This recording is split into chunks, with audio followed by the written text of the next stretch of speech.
Hi, welcome back to the channel. It's Ian from Glen Cabin Life. It's nice and early this morning, just started coming light, so I thought I'd do a little video. My sister sent me something. This will make you laugh. This is our jewellery, right? She rang me up the other day. She said, I'm sending you a little surprise. I'm going to send you a shovel. I went, a shovel? Yeah, a shovel. And it'll help you to dig the garden. I went, right, alright then. Cheers, Julie. Anyways, come. Look at this. She's taking mickey out of me, isn't she? Oh, aye. I can really get a lot of digging with that done, can't I? Big deep space. Thank you, Julie. Thank you. I know it's a little trouble, but it does say folding shovel. Can we get a close up on that? I think it's just a light on it. I can't get it to. Yeah. Folding shovel. So that's what our Julie got me anyway. Now last night I rung up the customers who was buying the puppies, the clients, and had a word with them all. And I ended up being on the phone for about an hour, which was my fault because I'm nattering on, to Fiona and James who's buying a puppy. And we were talking away about the old days and everything. And we were talking about when we was at school and school dinners, and the fact I mentioned a few things about school, that when it was on a Monday morning, all the kids that went to secondary school that's parents couldn't work, they used to get these vouchers and you had to go for them every Monday, and it was like a little bingo ticket and it used to say 60p on it, right? So they would be issued one ticket per day of the week, so they'd get 5. Well, at lunchtime on the Monday, all those lads used to go outside, and lasses, and sell them on the black market. They sold them for 30p a ticket. So what people used to do, all kids and that, used to buy them off them, and they could get cheaper food for their lunches. But I had the idea, which I did in the end. I spoke to nearly everybody that had these tickets and said, look, I'll buy them all off you for your 30p. So I had this massive pile of them, and then I used to go and sell them for like 40p. 45p. You might think, well, 40p.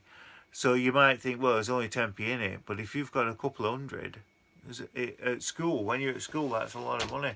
So we used to do things like that. And then, do you remember when you was at school where you used to have your wall and we used to stand right back and then you used to line up and flick your 2p against the wall, and whatever 2p was closest to the wall, that's the one who won all the money that people were throwing.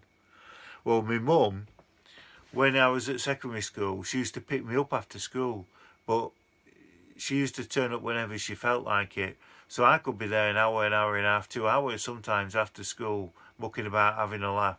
So I used to literally every night just keep practicing. And in the end, I was that good that I won every time. Do you remember when you was at secondary school, we all had to wear a tie? But can you remember in your first year, you could never get the tie right, so you used to get the clip-on tie. See if anyone remembers that, the clip-on tie. Everybody had a clip-on tie at one time. So that was that.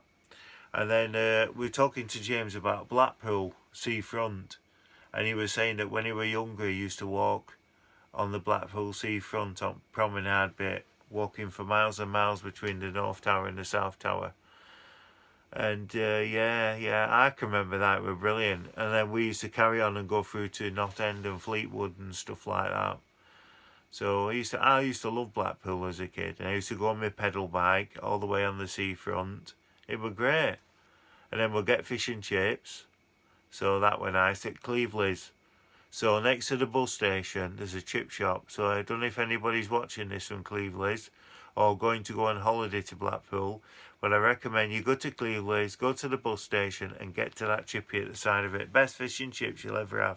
When we were little and your relatives used to come round to visit, so like your granddad, your grandma, or close friends to the family, they'd come round on a weekend, on a Friday, Saturday, Sunday, and they all used to sit in the front room.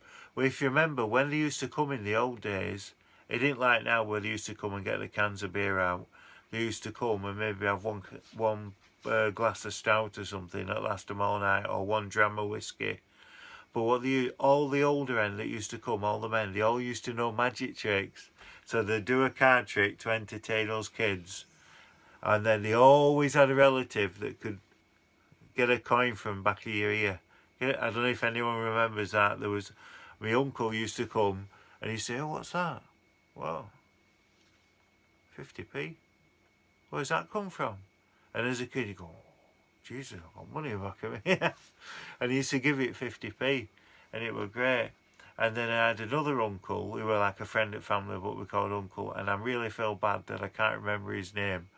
And he had, true story this, he had one of his fingers were like half amputated. I don't know what the story was behind it, but he always told me as a kid that he went to the zoo as a child, and he went up to the cages where the lions were. This is what he told me. Went to the cage with a lion and he put his finger through to tickle the nose of a lion, and it bit his finger off. That's what he told me as a kid. Remember, I was only little. Give me a bit of credit. So he said it bit off all that way. I was convinced that a lion had bit off his finger. So it's funny how you look back. As a kid, obviously we didn't have sweets like we have now. Do you remember the different flavoured polos you could get? That you can't get them now. And when you had an actual normal polo, my mum used to have a competition with us all who could make the polo last the longest. So whoever won, you know, whoever had the last tiny bit of polo left when everyone else had all theirs up, like, they won. And used to stretch out the packet. We always used to do that. Do you remember when you was a kid that your parents will say to you, "Look, if you're really good, you can have a treble dip"? Well, can you remember that? The sherbet pattern, you say treble dip on it with the things. Licorice, remember that? Treble dip. Well, now, the treble dip is a treble dip recession. So it's destroyed our hopes and loves as childs, being told that, oh, you get a treble dip. Now they've twisted it and made it into a bad thing. Oh, it's a treble dip. Oh, sherbet. No, it's a global economic downturn with a treble dip recession. So listen, that's enough of me nattering on. I'm going to put my kettle on the stove. So this is my first drink for the day. So, but I want to start early if I can today, so that way I can start doing some building work outside. Now, have you got time to have a look at pups while the kettle's boiling? I've just switched camera now, so we'll come in and we'll have a look at the pups. Okay. Won't be a sec. Our Brookie's panting a bit. It's very warm in here today. It was warm last night as well. You say hello, Brookie. Say hello, darling. There's the puppies.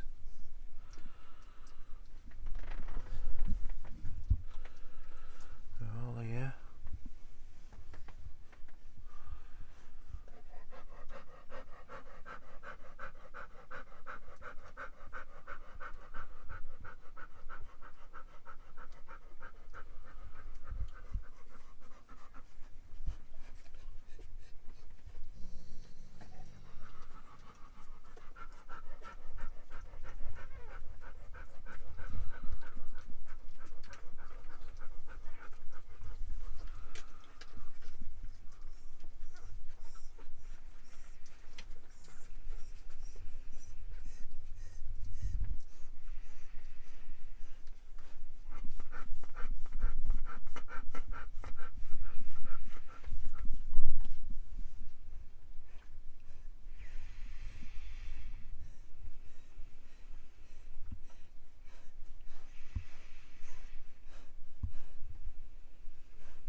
Calm down, Brookie. I know it's warm, love.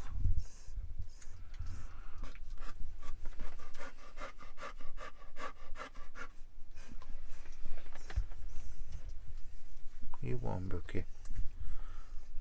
You warm?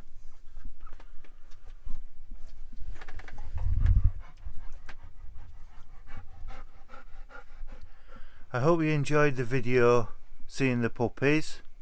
I'm going to start doing some work today. I'm going to start clearing the area off, getting ready to put some more plastic down and start the extension then. So if you want to tune in later to watch, that'll be great, and I'll see you again tomorrow back down at the cabin. Stay safe, stay well.